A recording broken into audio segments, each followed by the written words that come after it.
তাহলে কারো ব্যাপারে আপনি গীবাত করতে পাবেন না।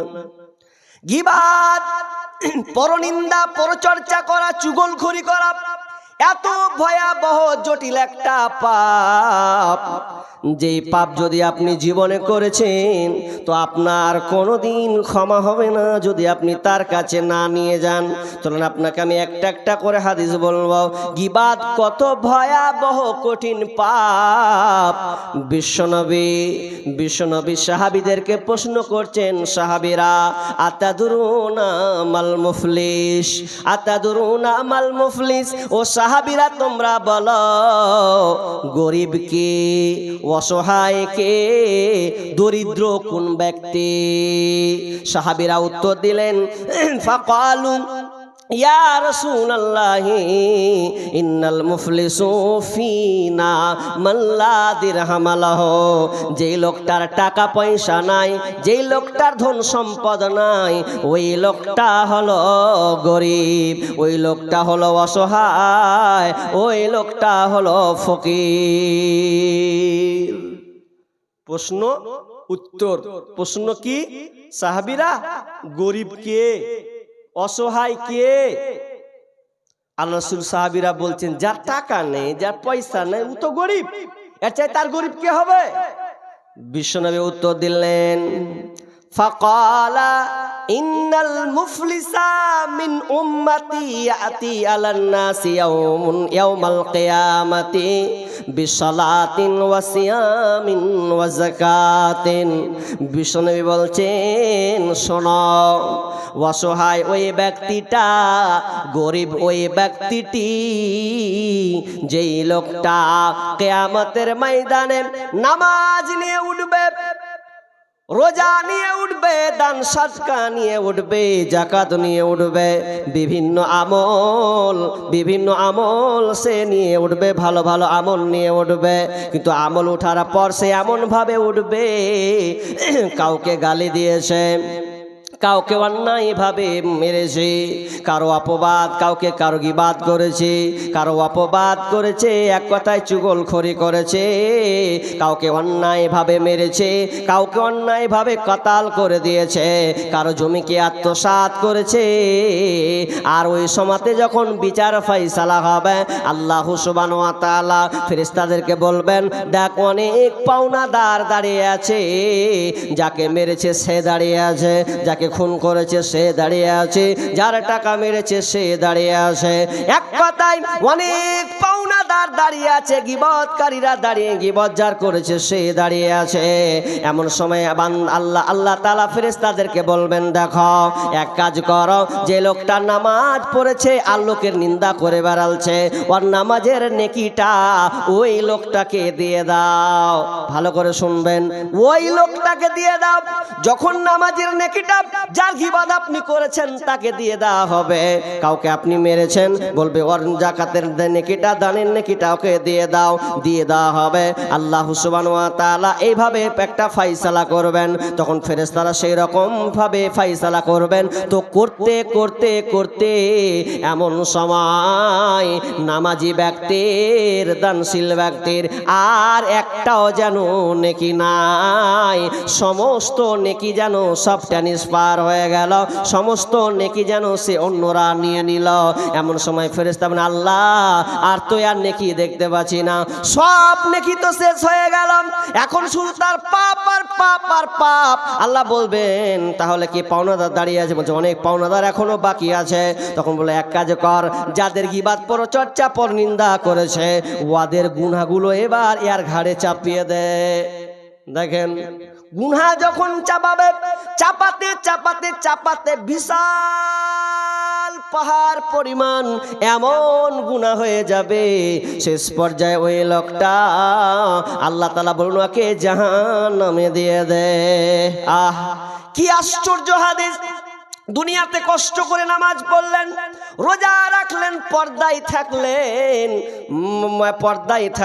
অনেক কিছু ভালো ভালো আমল করলেন, এরপরে আপনি জাহান্নামে চলে যাবেন। তার মানে আপনি সবচাইতে গরিব, কিছু সবচাইতে আপনি বড় ফকির, আপনি অসহায় হয়ে যাবেন।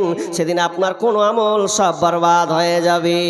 আবু মুয়ার রাদিয়াল্লাহু তাআলা বলছেন, ইন্নার রাজুলা, আল্লাহ রাসূল বলছেন, ইন্নার রাজুলা লা ইউতা কিতাবাহু মানসুরা ফায়াকুলা ইয়া রাব্বি ফাইনা হাসানাতু কাযা ওয়া কাযা। যখন বিচারের ময়দানে লোকদেরকে, মানুষকে সার্টিফিকেট দিয়ে দেওয়া হবে, সার্টিফিকেট দিয়ে দেওয়ার পর যখন সে তার আমলগুলোকে দেখবে, আর দেখতে দেখতে বলবে, আরে আমার নামাজের নেকি কই, রোজার নেকি কই, দান সাদকার নেকি কই, একটাও তো আমি আমল দেখতে পাচ্ছি না। হায় আল্লাহ, হায় আমার ভালো ভালো আমল যে আমি দেখতে পাচ্ছি না, শুধু গুনহার গুনহা লেখা আছে। তখন ওই বান্দা আল্লাহকে বলবে, আল্লাহ আমার ভালো ভালো আমলগুলো কুণ্ঠে গেল। শীতের সময় কষ্ট করে নামাজ পড়েছি, কত কষ্ট হয়েছে আমার, ওই নামাজের নেকিগুলো তো দেখতে পাচ্ছি না। 12 ঘন্টা ধরে না খেয়ে রোজা থেকেছি, নেকিগুলো যে দেখতে পাচ্ছি না। আল্লাহ তখন একটাই উত্তর দিবে, ফায়াকুলু মুহিয়াত বিইকতিয়াবিকান নাস, বান্দারে গীবত করার কারণে তোমার গুনাহ, তোমার নেকি সব বরবাদ হয়ে গেছে। মানুষের গীবাত করেছো, পরচর্চা করেছো, এই জন্য তোমার সমস্ত ভালো আমল আমি আল্লাহ বরবাদ করে দিয়েছি।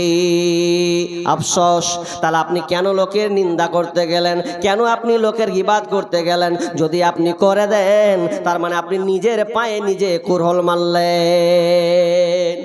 কি লাভ? আপনি লোকের গীবাত করে আপনার কি আমল লাভ হবে? বরঞ্চ আপনার লস। আজকে আমরা ছেলে মেয়ে, আমি ভাবছি যে খালি মেয়েরা বেশি এগুলা ভেদ ভেদানি করে, কিন্তু না, ছেলেরা বেশি। আমি ভাবি মেয়েরা এই গীবতে বেশি জড়িত, খালি কোন খালাকে পাশে পেয়ে নিলে হয়, পরের বাড়ি খবর নিবে। এখন আপডেট, এটা মেয়েদের ক্ষেত্রে হয়, কিন্তু আজকে ছেলেরাও এই গুণাতে জড়িত আছে। চায়ের দোকানে চায় বসতে গেলে, বাহ অমুক ছোড়া এরকম হচ্ছে, তারপরে কি হলো, তারপর কি হলো, চা খেয়েছে আর শুনছে, চা খুব মজা লাগছে ওকে, পরের জিনিস শুনতে মজাই লাগে। চুলকানি বুঝেন আপনারা? চুলকানি একজন মানুষের যদি হাত দাদা চুলকানি হয় যে কোনো জায়গাতে, তো চুলকাতে যখন যেখানটা চুলকাবে, তো ইচ্ছা হবে যে আরো ওকে ফারফারিয়া চুলকাই, হয় না? যত চুলকাবে মানে কিছু কইতে দিও না, চুলকাতে এমন ভাবে চুলকাতে এক পর্যায়ে ব্যালেন্স শেষ করে দিবে, বাগদা রক্ত ভার ভার করে পড়বে।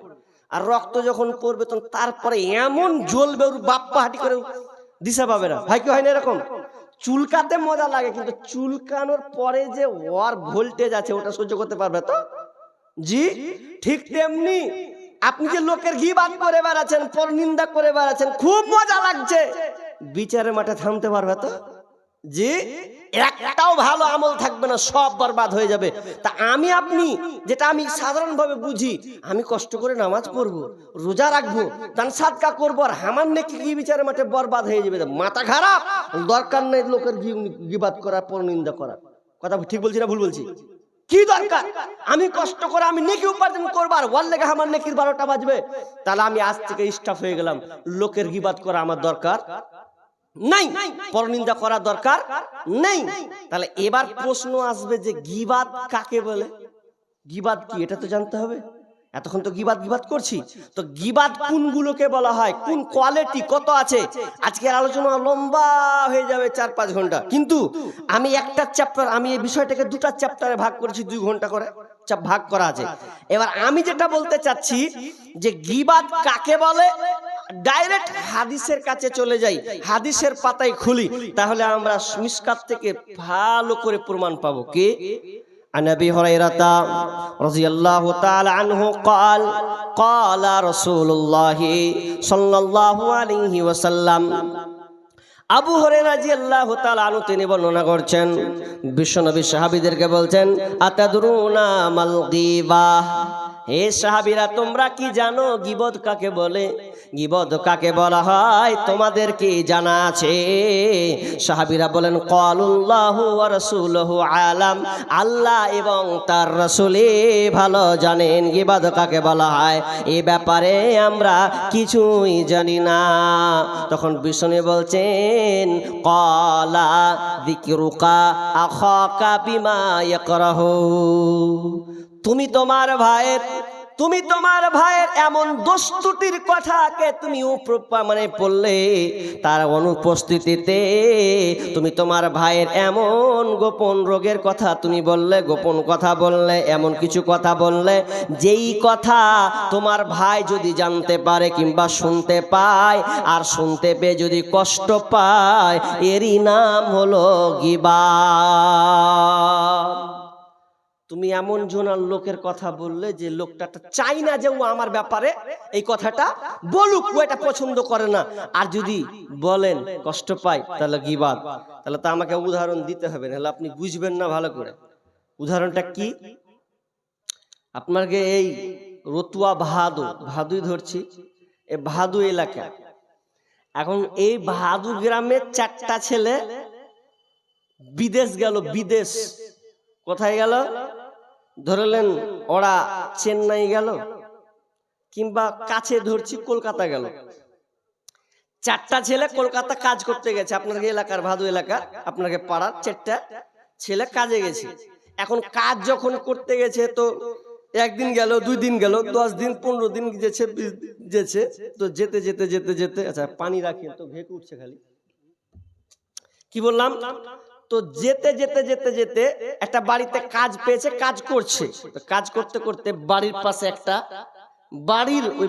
বাড়িরই পাশের বাড়ির একটা মেয়ে ছিল। এখন ওই মেয়েটা দেখতে একটু সুন্দরী ছিল, আর 4টার মধ্যে একটা ফুচকা বেশি ছিল। তো উপরে দেখছে মেয়েটা খালি হাত দিকে দেখেছে, তো মনে হয় যা কাছের এলি। এখন ওই ছেলেটার মেয়েটার সঙ্গে একটা সম্পর্ক হলো। তো হতে হতে 2-5 দিন 10 দিন গেল। তো একদিন হতে মালিক দেখে নিয়েছে যে 4 জনের মধ্যে এই ছেলেটা মেয়েটার সঙ্গে ইটিস পিটিস করছে। আর ইটিস পিটিস করে যখন মালিক যখন জানতে পেরেছে, আচ্ছা বলেন ওকে আদর করবে না ফাইট মারবে? হ্যাঁ, ফাইট মারবে না। ও যখন জানতে পেরেছে তখন ওর মুখে আর নাকে আর হাতে যে 4-5টা পড়লো আর মারলো 4-5 জন মিলে। তো ওরা বাপ আর মারে কোচে আর বাপ আর জীবনে করবো না, ছেড়ে দে। ও যখন কোচে ছেড়ে দে তখন কোচে আর থাকবো মান সম্মানের ব্যাপার, যে জায়গাতে মেরে খেনু আর ওখানে যদি কাজ করি তো ঠিকবো। ও কি করেছে, ব্যাগ ট্যাগ লিয়ে মারলো, টেনে চাপলো, একদম টেনে চেপে নিলে। টেনে চাপার পরে এসে একদম বাড়ি, বাপ মা দেখছে ওরে আমার ধন রে, সব এদিক কাটা এদিক ফুলা, চোখের 12টা বাজিয়ে দিয়েছে। তখন কি হয়েছে রে ধন আমার? মা জিনিস তো যতই হোক, বেটা যদি একটু হয় তো মা আগে কথা বলবে। বলছে বেটা ধন আমার, কলজা আমার, কি হলো রে বেটা, কি কি কি কাম করা, কি হলো যে ভ্যাত ভ্যাত করেছ না, কি হলো বল কি হলো? কইছে আর কইস না গে, পড়ে গেছে নুগে,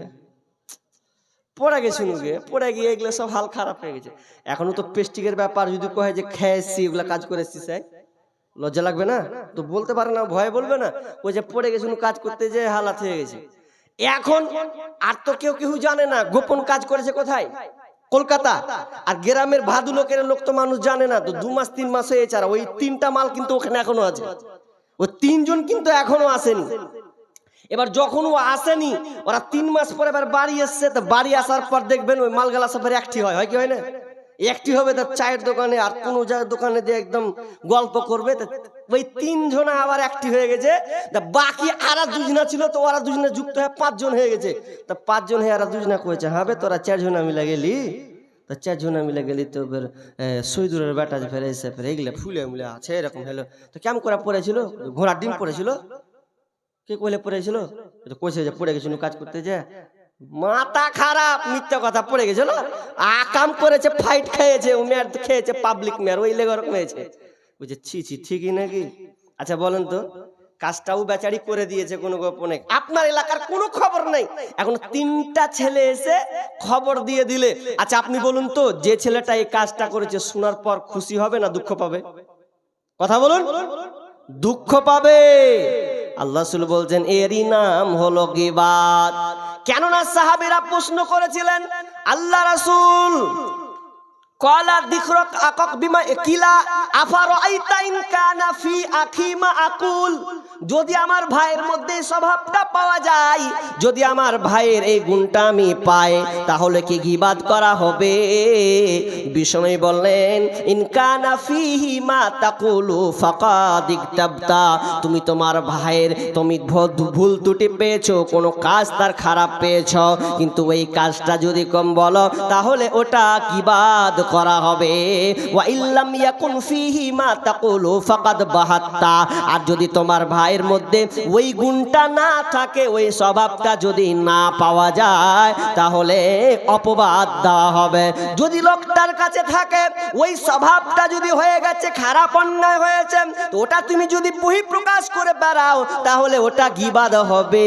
আর যদি তোমার ভাইয়ের এই দ্বারা কাজটা না হয়, যদি সে কাজটা না করে থাকে, তাহলে তুমি তোমার ভাইয়ের উপরে তোহমত লাগালে, তার উপরে তুমি মিথ্যাচার করলে। তার মানে আমরা অত্র হাদিস থেকে বুঝতে পারলাম, কারো ব্যাপারে কোনো লোক যদি কোনো পাপ করে দেয়, হয়ে যায়, ভুল ত্রুটি হতে পারে, মানুষ মাত্রই ভুল, এটা তার স্বভাব চরিত্র নয়, এটা তার দ্বারা একটি ডিসব্যালেন্স হয়ে গেছে, তাহলে ওই কথা তুমি পাবলিকের কাছে কোনো কথাই বলার চেষ্টা করো না। যদি বলো আর তোমার ভাই যদি শুনতে পায়, কষ্ট পায়, তাহলে এরই নাম গীবাত। জি, তাহলে আপনি কোনো ভাইয়ের কোনো গোপন কথা আপনি বলার চেষ্টা করবেন না, কারণ খুবই ভয়াবহ, জটিল, মারাত্মক একটা ধরনের গুনাহ। আগেই বলেছি, যদি এই গুনার মধ্যে তুমি যদি যুক্ত থাকো, তাহলে আল্লাহ তাআলা আপনাকে ক্ষমা করবে না। এবার চলেন, এটা তো গেল, আপনি তাকে ছোট করে দিলেন। আবার অনেক গীবাত আছে, কিছু কিছু গীবাত আছে মুখের কথার মাধ্যমে গীবাত হয়ে যায়, কাউকে তাচ্ছিল্য করে গীবাত হয়ে যায়। কেমন গীবাত? মা আয়েশা রাদিয়াল্লাহু তাআলা আনহা, মা আয়েশা রাদিয়াল্লাহু তাআলা আনহা قالت قال النبي صلى الله عليه وسلم قلت للنبي صلى الله عليه وسلم, মা আয়েশা রাদিয়াল্লাহু তাআলা তিনি বর্ণনা করেছেন, আল্লাহ রাসূলকে সাফিয়ার ব্যাপারে বলছেন, হাসবুকা মিন সাফিয়াতা কাযা ওয়া কাযা। সাফিয়ার ব্যাপারে তিনি যেন একটা বাক্য চয়ন করে ফেললেন, কাযা ওয়া কাযা। সাফিয়া দেখতে এরকম, তানি কাসীরা মানে এরকম ছোট। ভালো করে দেখেন হাদিসটার দিকে।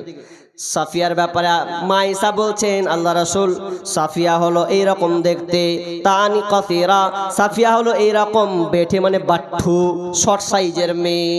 যখনই এই কথা বলা, পিছনে বলছেন ফাকালা লাকাদ কুলতি কালিমা, হে আয়েশা তুমি এমন একটা বাক্য কথা বললে, এমন কথা তুমি বের করে দিলে, লাউ মুজিজাত বিহাল বাহারা লা মাজিজাত হ, তুমি এমন একটা কথা চয়ন পেশ করলে, এমন শব্দ তুমি মুখ দিয়ে বের করে দিয়েছ, আয়েশা রে তোমার ওই কথাটা যদি সমুদ্রের পানিতে ফেলে দেওয়া হয়, তাহলে সমুদ্রের পানি বিষাক্ত হয়ে যাবে, সমুদ্রের পানি নষ্ট হয়ে যাবে। জিজ্ঞাসা করিলেন নবী মা আয়েশার তরে, সাফিয়াকে দেখলে কেমন তোমারই নজরে? জিজ্ঞাসা করিলেন নবী মা আয়েশার তরে, সাফিয়াকে দেখলে কেমন তোমার নজরে? কহিলেন মা আয়েশা নবীর কাছেতে, দেখিতে সুন্দরী বটে মোর নজরেতে, এদিক ওদিক আমি দেখিলাম সাফিয়ার, সব কিছু ভালো গো নবীজি আমার, কিন্তু ক্ষণেক বেটে দেখি, কিন্তু ক্ষণেক বেটে দেখি মোর নজরেতে, সাফিয়া সাফিয়াকে দেখিলাম আপনার ঘরেতে। নবীজি কহেন তবে আয়েশার সনে, কি কথা বলিলে তুমি তোমার জবানে। হাই আয়েশা ছোট কথা, হাই আয়েশা ছোট কথা জবানে তোমার, কেন বা বলিলে তুমি জন্যে সাফিয়ার। একটু ক্ষণিক বেটে কথা, একটু ক্ষণিক বেটে কথা সমুদ্র পানিতে মিশাইলে বিষাক্ত হবে সন্দেহ নাই তাতে। এই জন্য বলি মা বোনেরা, এই জন্য বলি মা বোনেরা হও সাবধান, পরনারীর দোষ ত্রুটি দিবে না কখন। আয়েশা খালি সাফিয়ার সতীনের ব্যাপারে বলছে তোমার সতীন প্লিজ কেমন দেখতে, তো বলছে বাট্টু যেজি এরকম ব্যাঠা, যেমন এই কথা বাট্টু কহে দিয়েছে তালসে বলছে সাফিয়া, এই সাফিয়ার ব্যাপারে তুমি বললে আয়েশা লাগাম মারো কেন, তুমি বাট্টু কথা বলতে গেলে?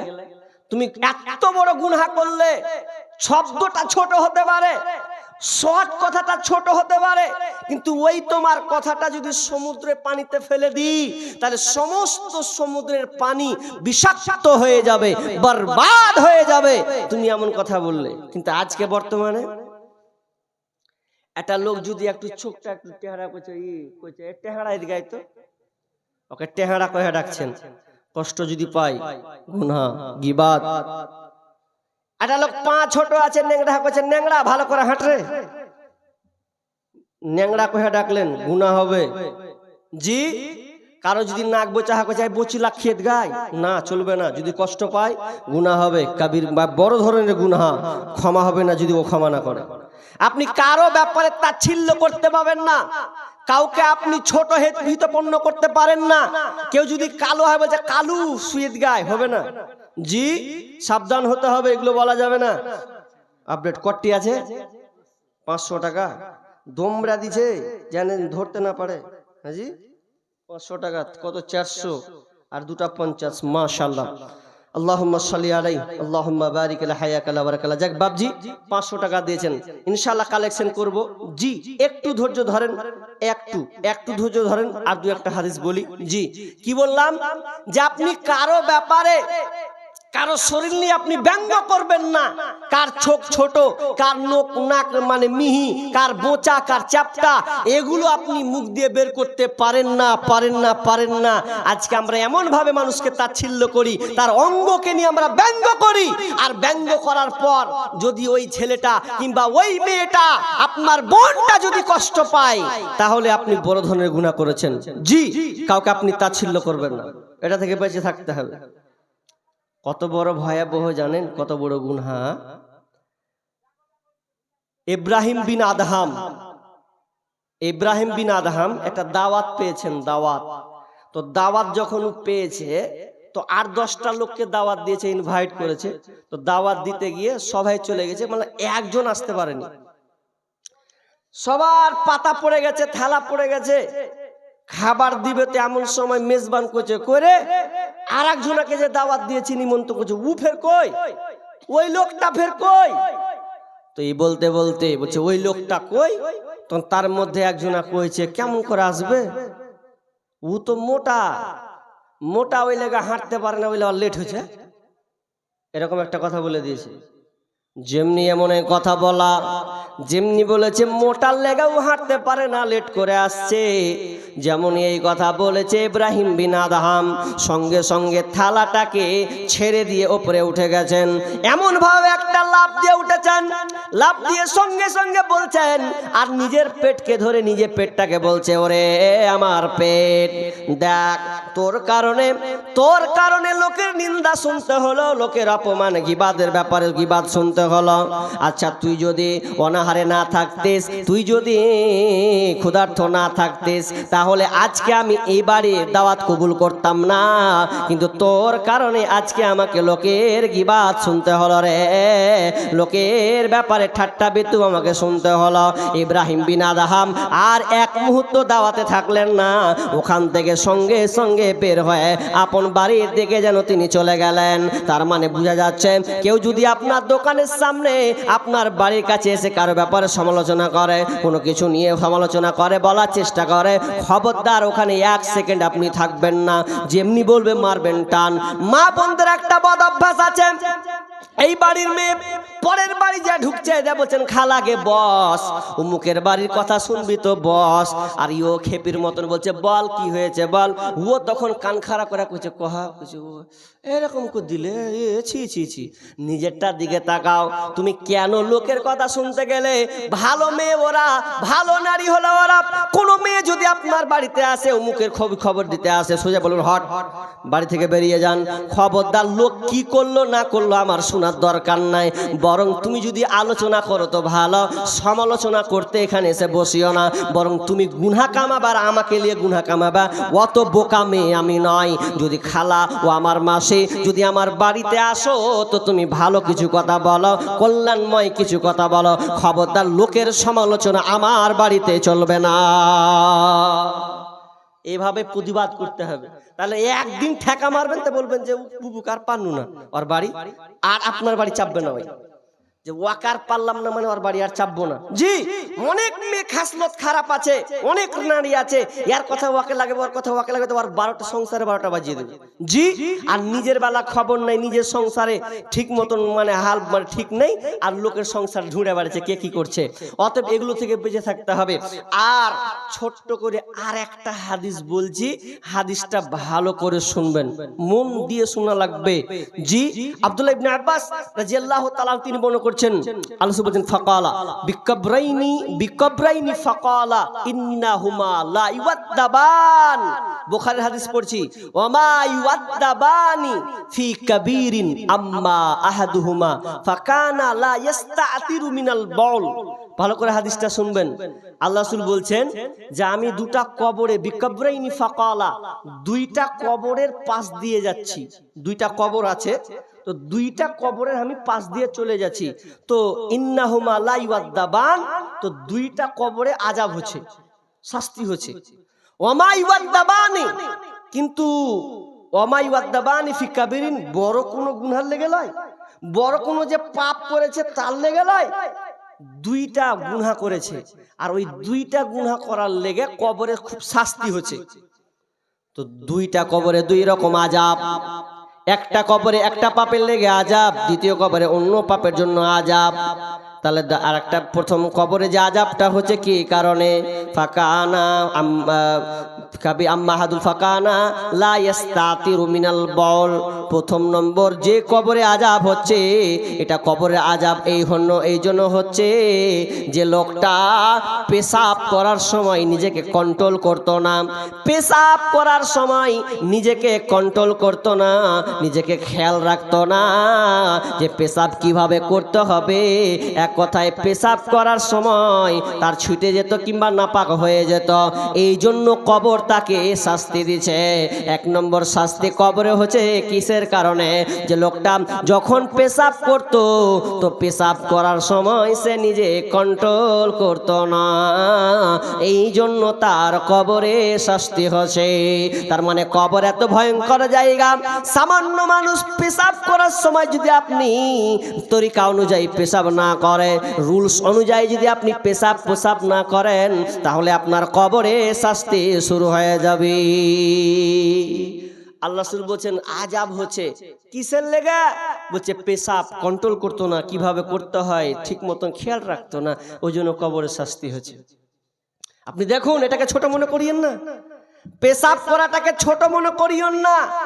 আপনি মুসলিম, আপনাকে জানতে হবে আল্লাহ রাসূল আপনাকে পেশাবের তরিকা শিখিয়েছেন, কিভাবে আপনি পেশাব করবেন আল্লাহ রাসূল আপনাকে বলে দিয়েছেন। জি, কিন্তু আল্লাহ রাসূল যখন সাহাবীদেরকে পেশাবের তরিকা, বসার নিয়ম কিভাবে করতে হবে, কোন দিকে করতে হবে না, কি মানে কেমন করে করবে তুমি, তো যখন সাহাবীদেরকে প্রশিক্ষণ দিচ্ছেন, শিখাচ্ছেন, তো আল্লাহ রসুল যখন শিখাচ্ছেন, তো আবু জেহেল আবু লাহাবরা হেসে মরেছে। মানে এমন হাসছে, করছে ছি ছি ছি, কহাতরে কেমন তোকে ইসলাম, কেমন ধর্ম বেলে আল্লাহ রসুল বেলে পায়খানা করাখানটাও বেলে শিখাবে, পেশাব করাখানটাও বেলে ঠাট্টা করছে। কিন্তু ওখানে কল্যাণ আছে। আল্লাহ রসুল যেটা শিখিয়েছেন ওখানে কল্যাণ আছে। পেশাব করা শিখিয়েছে এই কারণে যাতে আপনি লোকের কাছে অপমানিত না হন, লাঞ্ছিত না হন। অনেক মানুষ আছে পেশাব করতে করতে ওকে মানে তাড়ন খেতে হয়েছে। তাহলে বলছি আপনাকে একটা দলিল দিছি, বাড়ির দলিল, কোরআনের দলিল, হাদিসের দলিল, বাড়ির দলিল। আমাদের বাড়িটা আছে জাতীয় সড়ক 12 নম্বর সড়ক, যেটা আপনার আগে ছিল 34 সড়ক, তাই তো? 34 নম্বর সড়ক, ওটা হয়ে গেছে এখন 12। তো ন্যাশনালের ধারে আমাদের বাড়ি, আর কিছুটা সরকারির আছে, তো লম্বা করে রাস্তা আছে। এবার রাস্তা যখন আছে, একটা হিন্দু লোক, ভালো করে বুঝবেন, পেশাব না করার জন্য কারণে মানুষ অপমান। একটা হিন্দু লোক উ কুণ্ঠে পেশাব করবে, ও ঢুঁড়া পায় না, ওখানে করবে, ও ঢুঁড়া পায় না। তো ঢুঁড়ে যখন পাই না, তখন ও ভাবছে যে কুণ্ঠে পেশাব করবো, তো এই যে এখানটা চিকনা আছে, তো এইখানে পেশাব করে দি।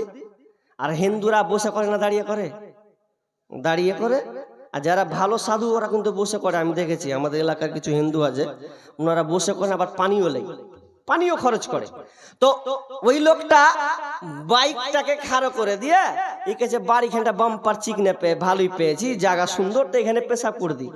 তো খ্যাপাকে হুঁশ করা দরকার যে এখানে না করে কোনো একটা গাছের আড়ালে পেশাব করি। তো না, পেশাব তো করবে না। তখন কি করছে, ও চেন খুলে সবে মাত্র খালি পেশাব করা শুরু করেছে। আর আমাদের সামনে জায়গা ফাঁকা আছে অনেকটা, তো ওখানে আমার বোনেরা আছে, মায়েরা, আর অনেকজন বসা আছে। তো বসা আছে, তখন কইছে ছিছি, নির্লজ্জ বেহায়া লোকটা, দেখ সামনাসামনি পেশাব করছে, সামনাসামনি, ওইদিকে কত ফাঁকা পড়ে আছে। তো আমার এক চাচা, এবার চাচা বুঝতে আপনার জান বাচ্চা, চাচা তখন দেখে নিয়েছে। আর চাচা আমার খুব টাকি মানুষ, খুবই টাকি, একদম অন্যে দেখতে পারবে না, মেরে দেবে, একবার মেরে দেবে, এরকম ব্যাপার। তো আমার চাচা যখন দেখছে যে সালা আগা দিকে বেটি ছেলে বসে আছে, আর তুই আগার ফের চেন খুলে আগা দিকে ছাড়ছিস, মানে তো খুব অন্যায় কাজ। তো পেশাব মানুষ করলে কি আর 5 সেকেন্ড 10 সেকেন্ডের ব্যাপার আছে, ও লাগবে সময়। এবার চাচা যখন দেখে লেছে, ওখানে এখন বড় মোগর ছিল, এরকম বাঁশ, এরকম বাঁশ, আর বাঁশ খানটা লিয়া কইছে মেরে দেবো শালাকে, আর দৌড় মারতে লেগেছে। তা ই তো দেখছে যে হার পেশাব তো শেষ হচ্ছে না, আর শেষ যদি না হয় তা তার আগে হার মাথায় পড়িবে, আর মাথায় যদি পড়ে তা আমি গেনু। তখন উই কইছে শালা তুই খারাপ, তোর পেশাব করার জায়গা পাইছ না, মানে মুখ যত খারাপ ছিল আমার চাচা চালিয়ে যেছে। দৌড় মারতে মারতে উ কইছে যে আর কোন নাবে, ওয়ার দেখান করে একদম পাটাম করে চেনে মেরে একদম বাইকটা আমরা স্টার্ট মেরেছে উ। তো উ আগে 1-2 কিলোমিটার আগে মেরেছে টান, তার আগে জান বাজে, নাহলে মেরে দেবো আমাকে, উপায় নেই। কইছে আগে তো বাঁচি।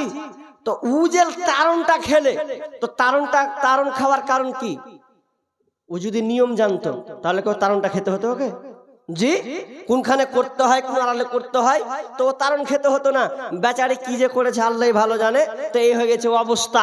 তো ইসলাম আপনাকে পেশাব করার তরিকা নিয়ম বলে দিয়েছে যাতে আপনি সুন্দর করে করেন। জি, পেশাব করবেন আর দিয়ে করবেন। আল্লাহ রাসূল পেশাব পায়খানা করার জন্য এমন ভাবে চলে যেতেন, দূরে চলে যেতেন, অনেকে বুঝতে পারতো না কোন দিকে গেল রে।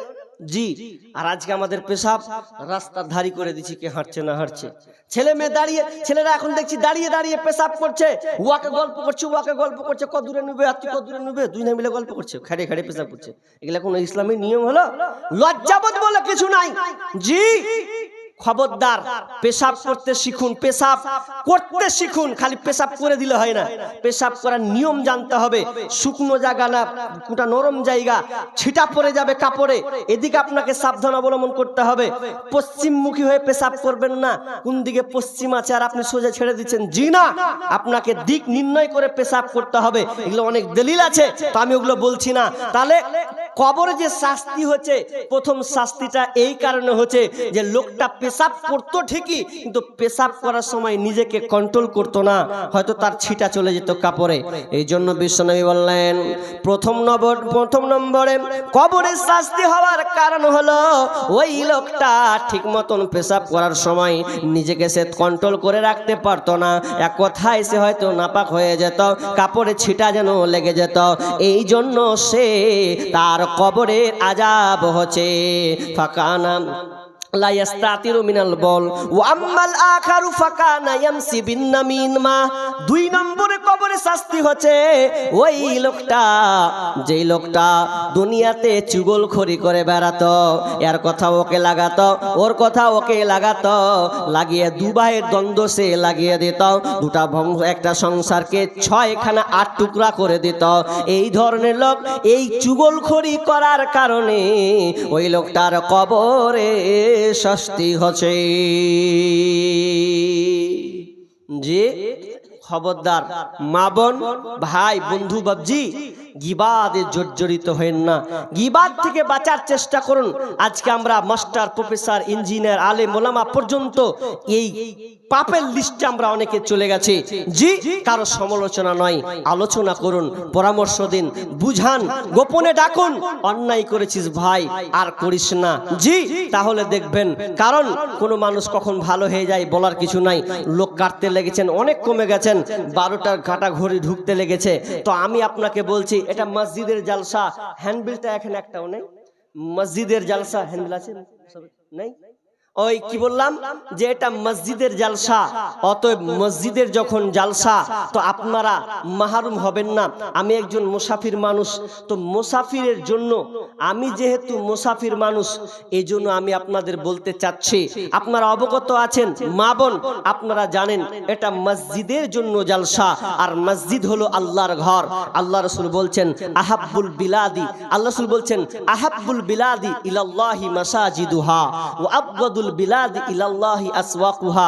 আল্লাহর কাছে সবচাইতে উত্তম পবিত্র জায়গা, পছন্দনীয় জায়গা হলো মসজিদ, আর সবচাইতে নিকৃষ্ট জায়গা হচ্ছে বাজার। অতএব আমি আপনাদেরকে বলবো, আল্লাহর কাছে সবচাইতে পছন্দনীয়, শুধু তাই নাই, মসজিদে আপনি যতক্ষণ থাকবেন ততক্ষণ আপনি আল্লাহর মেহমান হয়ে থাকবেন। আপনার বাড়িতে যদি আপনি কারো বাড়িতে মেহমান যান, তাহলে মেজবান আপনার জন্য এমন খাতির করে খাওয়ায় দাওয়ায়, জি কেন আপনি মেহমান।